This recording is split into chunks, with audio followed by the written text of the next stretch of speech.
सर्वलोकानां भिषजे भवरोगिणां हृदये सर्वविद्यानां दक्षिणामूर्तये नमः। శ్రీ త్రికోణేశ్వర స్వామి వారి దేవస్థానం కోటప్పకొండ ఈ అపర కైలాసమా అన్నట్టుగా వెలుగొందుతున్న మహాక్షేత్రం ఈ త్రికూటాద్రి పర్వతం మీద ఉన్న యొక్క ఈశ్వరుడు.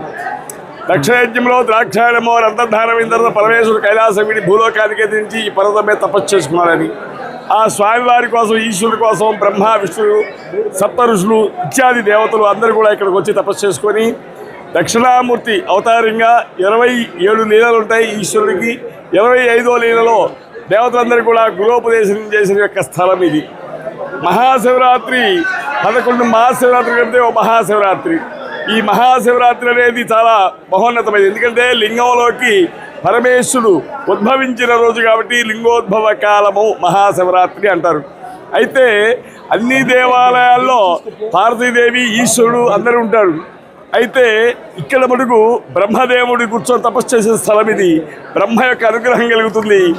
ఉత్తర పక్కన ఎత్తైన శిఖరం మీద రుద్రుడు తపస్సు చేసే స్థలము, అక్కడ లింగాకార స్వరూపము, అక్కడ రుద్రుని యొక్క అనుగ్రహం కలుగుతుంది.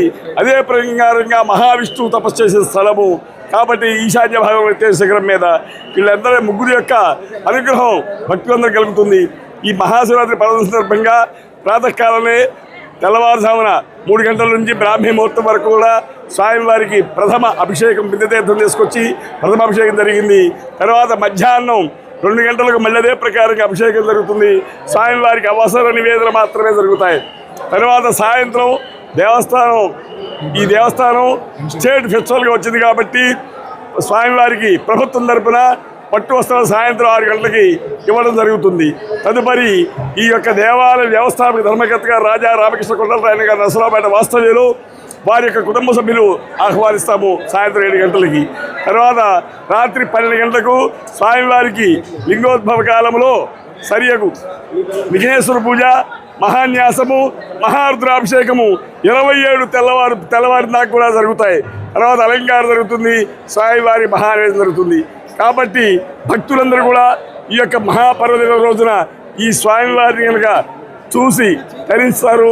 వారికి అందరికి కూడా మేధస్సు, బుద్ధి, ప్రజ్ఞ, బలము, ఆయుష్లు, తేజస్సు, గురుబలం ఇవన్నీ కూడా చాలా చక్కగా ఉంటాయి ఇక్కడ దర్శనం చేసుకునే వారికి. కాబట్టి భక్తులకి ఎలాంటి ఇబ్బందులు లేకుండా అన్ని సౌకర్యాలు చేయడం జరిగింది. కాబట్టి భక్తులందరూ కూడా వచ్చి ఆ స్వామివారి దర్శనం చేసుకొని స్వామివారి కృప పాత్రులై తీర్థప్రసాద స్వీకరించి వెళ్ళవలసిందిగా భక్తులందరినీ కోరుచున్నాము. కోటప్పకొండ దేవస్థానం ప్రధాన అర్చక అప్పయ్య గురుకులు నా పేరు.